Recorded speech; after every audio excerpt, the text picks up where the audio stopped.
What is up, guys? It is your boy Brandon Groce, self-taught designer. Today we're going to be talking about the "don't make me think" concept in UX design. So before we get into that, if you guys are new to this channel, my name is Brandon Groce. I'm a self-taught designer. I work with large brands such as Disney, Dannon, and Huggies. So with that said, let's get into the "don't make me think" concept. So if you guys aren't familiar with this concept is all about not putting too much of the work on the user in any application, meaning not making them think when it comes to asking them to do a specific specific set of tasks on a website. Basically just anything related to their behavior in terms of making them think what they need to do on this page to either get the task you want done as the creator of this website or the task they want to get done as somebody trying to use this product, service, etc. So with that said, how do we make the user not think? Now this is very simple. It's not, well, it is simple in itself, because when you start making things complicated on web pages and not having web standards, not having design standards, and what I mean by this is having things on your website, product, etc. that are not consistent with what people are used to day to day, things start to get a little confusing, and then frustration happens, and then they opt out of using product, service, or your website in general, and they bounce. Anything that increases the frustration or increases the thought process of a user, making them unable to finish a set of tasks that we want them to, or be able to even finish their tasks they're trying to accomplish, is a bad experience. Now, how do we fix these bad experiences? Really, like I said before, it's all about simplification, using web standards, and also, if you want to be a little innovative, using web standards and a little bit of something that is familiar and is easy to tell what that specific component or tactic or element is used for on the website. Something that's familiar. Using familiarity is something that helps keep users, aware of where they are and not get lost in the experience. So with that said, the tactics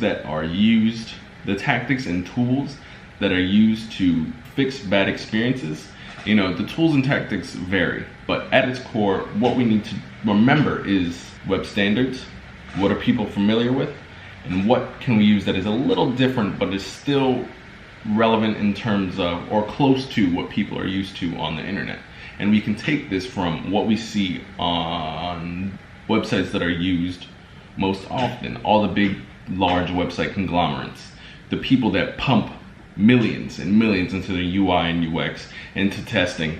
These are the web standards, because they run a whole bunch of tests, they run a whole bunch of numbers to figure out what is right and what brings, and it pushes their numbers, their KPIs higher. So look towards those to find the web standards and start rolling those things into your design, figuring out what websites out there have already hit success, reverse engineer, put that in your experience, and then test to see how the users react on your site and interact with your content and hit your goals for their behavior.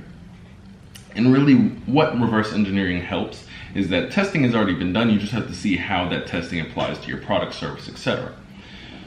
So that is really how we apply the concept of "don't make me think" to both the user, by reverse engineering other things out there already, putting them into your website. Don't let don't make the users think, because this is something that they're familiar with. It is just another product, service, etc. They won't get lost in the experience, because this is something out there that has already been vetted for you, almost 100%. And all you have to do is take that experience, put it, mold it for your specific product, service, etc. And then this is almost a "don't make me think" for you, because you're basically stealing somebody else's process, stealing somebody else's, or copying, whichever one you'd rather, what has already been successful out there, and just shifting the gears around to fit your machine. And what I mean by that is whatever you're creating. So with that, guys, that is the "don't make me think" concept, but for not only the users, but also from the designers, UX designers' perspective. Use what's out there, use the data, use what is already out there. So with that, guys, drop in the comments what you guys think. Other than that, Brandon Groce, self-taught designer, out. Peace.